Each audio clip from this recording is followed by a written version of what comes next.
Today's Friday, May 6th, 2011, and I just set up some rhododendron branches. This is a whole bush. This was living just a week ago. There, it's standing up. Oh, almost. I need to put my foot on it, but that's not going to work. There, okay, there. All right, now, let's see. There it is. This is it's rhododendron. I cleaned off the dirt from the base by hosing it off, and that blew away a lot of the bark. How tall is it? I'm going to say from the base sitting on the driveway up to the very top is, that's about 5 feet tall. Now, some of it's green. These are all, oh, there, it just fell over again. All right, that's good. Well, now here. Now we can come in closer and see the base. It's got an arch. This section right here looks like it was where the cutting was started to root, and then it fell over, and roots go all the way over. Not fell over, but roots go here too. When it was growing and it was vertical, the main root was on a diagonal in the ground, because these branches, the upper branches, are now perpendicular to the ground, and that original start, it looks like the plant was planted on an angle originally. My neighbor asked me to dig it up. She didn't want it, and I thought of a planted aquarium right away. So let me move this out of the way. These are, she had another rhododendron that got severely winter killed. Some of the ones you can see the green tips on them. That was probably from the one that I just showed, the base. And there's other ones here that were winter killed. They're still kind of brown, but they're very fine branches.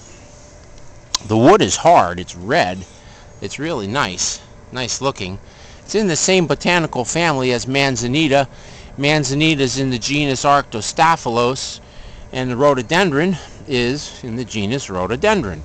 Same for an azalea. That is also a rhododendron. Blueberries are in the same family. It's the Ericaceae. Mountain laurel. You can get the low-growing blueberry plants, and it wouldn't even hurt to cut them off, because they really do thrive when fire burns through the fields and burns them down. The roots don't die. They put up new shoots, and that's a really nice pruning mechanism. So if you clipped off low bush blueberries in the woods where it's legal, those plants, after you dried them out, would do well. You'd actually be helping them in the wild. In the fields in Maine, they burn half their fields every couple years just to start new growth. So anywho, there's lots of different pieces here. Let me zoom out again. I have more hanging up at work. I'm going to be bringing some of this to work too. I don't know, it's kind of fine. See, get it on a good background. I can't get far enough away. My arm's not long enough. But I guess if you broke some of the branches off, Amano said in the most recent The Aquatic Gardener, so I guess that would have been the May issue, possibly, or maybe it was the March issue. But anyway, he said take care to look at the tips, look at the ends of your driftwood. It really shouldn't be cut off. That is so unnatural looking. So this base where I've cut it with the saw, you definitely want to hide that. And any other parts of this plant that had been pruned, which I don't see any, so that would be good. Any one of these. Here's one that's broken. It died, and it's broken, so that's certainly natural.